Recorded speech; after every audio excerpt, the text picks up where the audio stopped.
जनवरी 2026 में, मतलब इस साल की शुरुआत में राहुल गांधी जो पहला विदेश दौरा उन्होंने किया वो उन्होंने वियतनाम का किया था। राहुल गांधी वियतनाम के दौरे पर गए थे, लेकिन इस दौरे की जानकारी कांग्रेस पार्टी के द्वारा सार्वजनिक नहीं की गई थी।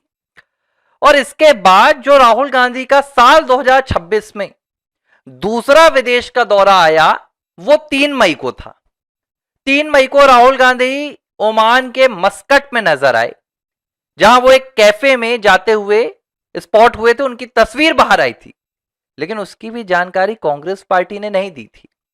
और तीसरा दौरा राहुल गांधी का था 22 जून से, जिसमें वो दुनिया के कौन से देश में गए हैं इसकी जानकारी सामने ही नहीं आ पाई। लेकिन बीते दिन राहुल गांधी भारत के दौरे पर पहुंच गए हैं। बिल्कुल आप बहुत सही सुन रहे हैं, आप गलत नहीं सुन रहे हैं। राहुल गांधी इंडिया के विजिट में आए हैं दोस्तों, और यह विजिट राहुल गांधी का मॉनसून सत्र को लेकर जुड़ा हुआ है, क्योंकि मॉनसून सत्र आने वाला है। पार्टी पूरी तरह से खत्म हो गई है, पार्टी के तमाम कार्यक्रम रद्द पे रद्द हो रहे थे, और हालात ये आ गए थे कि लोगों को समझ में नहीं आ रहा था कि पार्टी चल रही है कि नहीं चल रही है। न कैबिनेट का एक्सपेंशन कर्नाटक में हो पा रहा था, न केरलम में, भाई वायनाड में वहां पर बाढ़, वहां पर लैंडस्लाइड के हालात हैं, वहां पर ये जा पा रहे थे। तो राहुल गांधी पर दबाव बहुत ज्यादा बढ़ गया था। बार बार यहां से संदेश भेजने की कोशिश की जा रही थी, लेकिन राहुल इग्नोर कर रहे थे।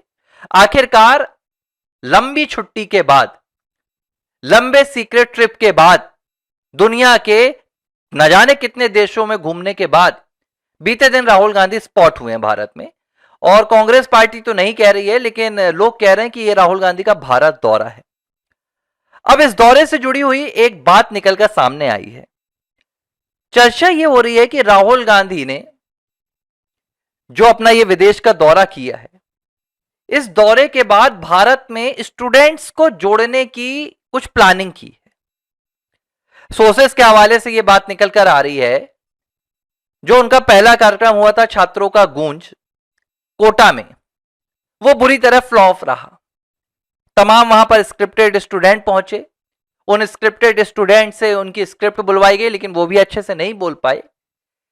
इसके बाद राहुल को यह बात समझ में आ गई थी कि जो पटना, प्रयागराज, दिल्ली, इन तमाम जगहों में, देहरादून में वो कार्यक्रम करने वाले हैं छात्रों का गूंज, ये भी फ्लॉप होने वाला है। इसमें नई स्ट्रेटजी जोड़ी गई है। अब कई जो ट्रस्टेड सोर्स हैं कांग्रेस पार्टी से जुड़े हुए, उनका कहना है कि आने वाले दिनों में राहुल इस पूरे अपने छात्रों से जुड़े हुए कार्यक्रम को उग्र बनाने की कोशिश करेंगे। ये कोशिश लंबे समय से चल रही है, लेकिन कामयाब नहीं हो पा रही थी। लेकिन ये जो आने वाला कार्यक्रम है पटना का, इलाहाबाद का, यानी कि प्रयागराज का, वहां पर यह पूरी कोशिश की जाएगी कि भाई छात्रों का इस्तेमाल किया जाए और उन्हें सिर्फ भाषण सुनने तक सीमित ना रखा जाए, बल्कि उन्हें सड़कों पर लाने की कोशिश की जाए। इसके अलावा मानसून सत्र में यह खबर निकलकर आ रही है कि तैयारी की जा रही थी कि इस बार कैसे सरकार को अहम जो बिल लाने की सरकार की तैयारी है उस पर रोका जाए, क्योंकि आंकड़े बहुत हद तक सरकार के पास चले गए। दो बहुत अहम बिल हैं, एक डिलिमिटेशन का बिल है, दूसरा महिला आरक्षण का बिल है। इन दोनों बिल पर पिछली बार तो इन्हें कहीं ना कहीं सफलता मिल गई थी, विपक्ष को बहुत खुशी हुई, भाई बहुत जश्न इन्होंने मनाया। लेकिन इस बार बंगाल चुनाव ने पूरी तस्वीर पलट दी है, बंगाल चुनाव ने पूरी कहानी पलट दी है। बंगाल में तमाम विधायकों ने बीजेपी को समर्थन दे दिया है, सांसदों ने 20 से ज्यादा बीजेपी को समर्थन दे दिया है। आपके आम आदमी पार्टी के दर्जन भर से सांसद पहुंच चुके हैं बीजेपी में। शिवसेना एक नाथ शिंदे गुट खत्म हो चुका है, माफ कीजिएगा, शिवसेना उद्धव ठाकरे गुट खत्म हो चुका है। कहां से खबर आई थी कि समाजवादी पार्टी के भी सांसद वोटिंग के दौरान बहुत बड़ा खेल खेल सकते हैं। यह समर्थन खुलकर तो नहीं आएगा, लेकिन अहम बिल में क्रॉस वोटिंग के जरिए आएगा। अब इन सबको रोकने के लिए प्लानिंग की गई है। राम मंदिर को लेकर भी कई ऐसी निकलकर बातें आ रही हैं कि आने वाले दिनों में राम मंदिर पर भी संसद में पूरी तरह से ये कोशिश करेंगे कि देश की संसद के भीतर राम मंदिर में जो हुआ उसे लेकर सनातन को बदनाम किया जाए। और इन्हीं सब की प्लानिंग में राहुल अपने विदेशी दौरे पर गुम थे।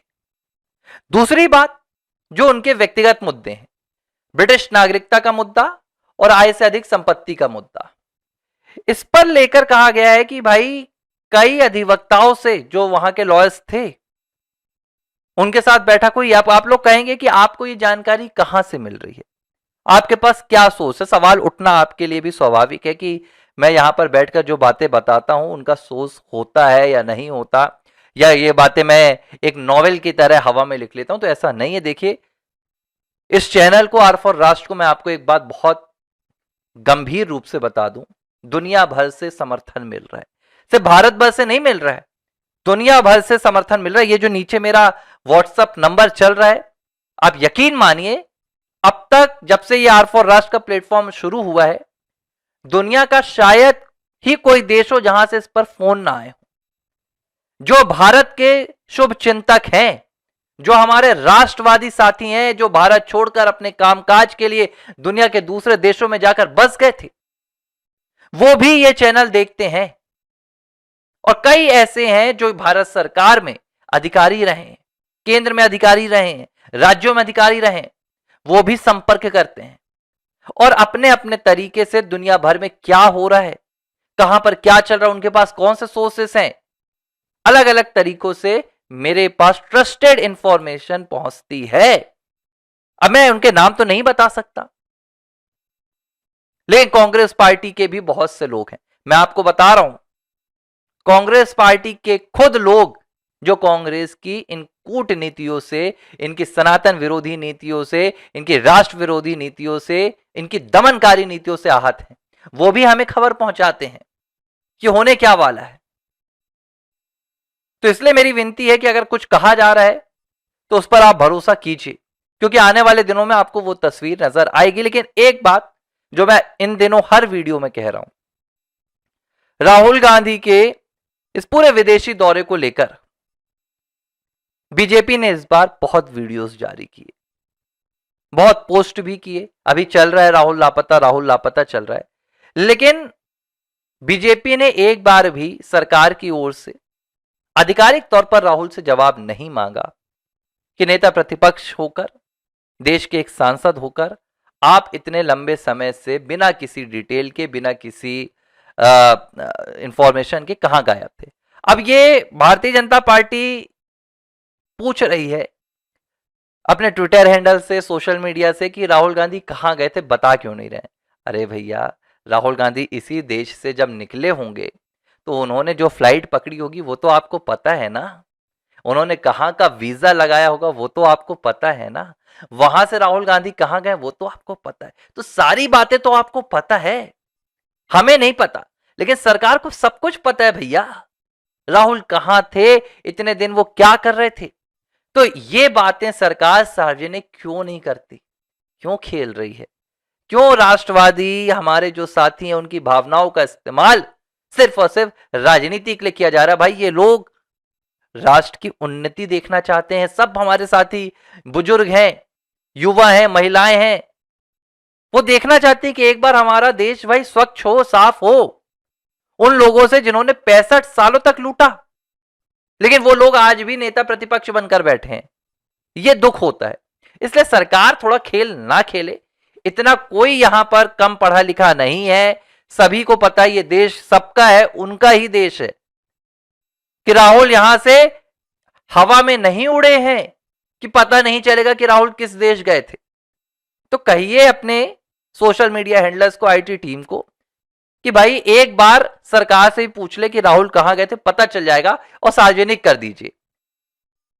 बीजेपी कह रही कि कौन सा देश विरोधी टूल किट लेकर आए हैं राहुल गांधी, आपको सब पता है, लेकिन आप इनके खिलाफ एक्शन नहीं लेना चाहते हैं, इस बात का दुख है। तो सरकार से यही विनती है, विनम्र हाथ जोड़कर, तमाम जो मेरे यहां पर साथी हैं उनकी तरफ से मैं विनती कर रहा हूं, मेरा आपसे कोई विरोध नहीं है, ना तो मैं विरोध करने के लायक हूं, बड़े बड़े विरोध नहीं कर पाते, मैं क्या कर पाऊंगा। लेकिन मैं यही कहूंगा, इस देशद्रोही व्यक्ति के खिलाफ सख्त से सख्त एक्शन लीजिए। शायद ऐसा ना हो कि ये जो वोटों का गणित होता है, वोटों का आंकड़ा होता है, कभी आपके पक्ष में ना आए, जैसे पिछली बार हुआ था 2024 पे, बहुत ज्यादा पक्ष में नहीं आया था। लेकिन अगर पूरी तरह से विपक्ष में चला गया तो इन देशद्रोहियों को हमें झेलना पड़ेगा, इस देश को झेलना पड़ेगा, हिंदुओं को झेलना पड़ेगा, सनातन को झेलना पड़ेगा। अब वो दौर मत लाइए जब इस राष्ट्र में भगवा के खिलाफ आतंकी होने का तमगा जड़ा जाए। एक्शन लीजिए। कहां गए हैं, ये बात विदेश की सार्वजनिक कीजिए।